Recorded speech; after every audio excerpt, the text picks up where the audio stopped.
Thank you, Mr. President. Mr. President, Can the Senate in one of order, our please? colleagues just spent over 22 hours. One of our colleagues just spent over 22 hours on this floor reading from a book, reciting poetry, one poem at least 4 times, and talking about renovations currently going on at the White House. It was 22 hours of what I can only describe as rubbish. I come to the floor today to ask a simple question. What did Democrats actually accomplish? The government's still closed. Capitol Police officers and Senate support staffers who were here for the entire 22 hours are still not getting paid. So let me read, Mr. President, from the record and into the record, an article published today in the Daily Caller written by Adam Pack. The headline is this. It's entitled, "Democrat Forces Unpaid Capitol Police to Stay Up All Night so he can rail against Republicans."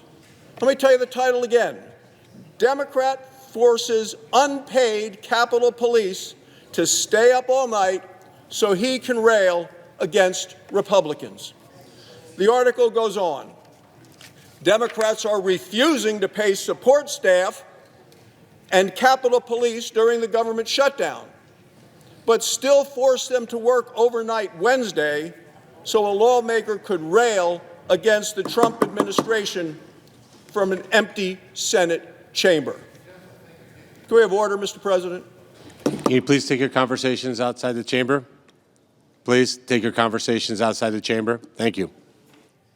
To repeat, Mr. President, I said Democrats are refusing to pay support staff and Capitol Police during the government shutdown, but still force them to work overnight Wednesday so a lawmaker could rail against the Trump administration from an empty Senate chamber. The article goes on. Democratic Oregon Senator Jeffrey Merkley took to the Senate floor for, as they wrote this, a 14-hour-long, now 22, and counting screed against President Donald Trump beginning early Tuesday morning. The article continues. His overnight talkathon, which was still ongoing at the time of publication, forced floor aides and Capitol Police to work throughout the night despite staffers missing their first full paycheck due to the funding lapse on Monday. And Capitol Police poised not to receive their salary later this week. Merkley blasted Trump's decision to deploy National Guard to Portland, Oregon over the objections of state and local officials during his marathon speech. It goes on.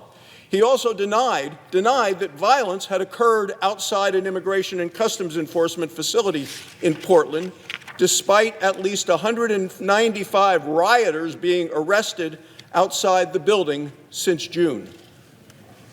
Portlanders have responded in a very interesting way, Merkley said in the opening hour of his speech. They are demonstrating with joy and whimsy. The article goes on.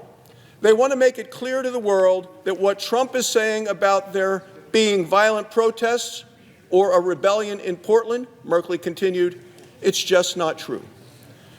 Democrat New Jersey Senator Andy Kim also joined Merkley on the Senate floor in the 10 p.m. hour, praising the Oregon senator for shining a light on the Trump administration's alleged authoritarianism.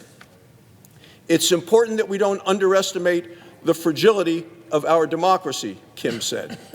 Senate staffers missed their first full paychecks on Monday after Democrats consistently rejected House-passed bipartisan spending bills to fund the government. A wide swath of federal employees will not receive their salary on Friday if Democrats do not supply the votes to end the shutdown. The article goes on. Merkley and Kim have voted with Senate Minority Leader Chuck Schumer on 11 separate occasions to keep the government shuttered during the 22-day-long funding lapse. Just 3 Democrat Senate caucus members have thus far crossed party lines to fund the government, leaving the spending measure short of the necessary 30-vote threshold to move most legislation in the Senate. Republicans blasted Merkley's overnight speech during the shutdown, arguing the move was unfair to floor aides and Capitol Police officers working unpaid because Democrats refuse to fund the government. The article goes on. The Democrats are going to make Capitol Police and Capitol staff, support staff, who they refuse to pay, work all night so they can give speeches patting themselves on the back for shutting down the government and hurting the American people, Senate Majority Whip John Barrasso wrote on X. How ridiculous is that? Senators whose pay is protected by the U.S. Constitution receive their salaries on Monday. The Senate is expected to vote on legislation this week sponsored by Republican Wisconsin Senator Ron Johnson to pay military personnel and federal employees who are reporting to work during the shutdown. Democrats are expected to filibuster the bill. Several members of their caucus have argued that every federal worker should be paid during the shutdown, despite repeatedly voting against reopening the government. The article continues, Merkley's overnight remarks follow other Senate Democrats staging all-night speeches to protest the Trump administration this year. In April, the article concludes, New Jersey Senator Cory Booker delivered the longest Senate floor speech in history to attack the president and his policies. Mr. President, the facts speak for themselves. Americans deserve better than Democrats' rubbish. Thank you, Mr. President. I yield the floor.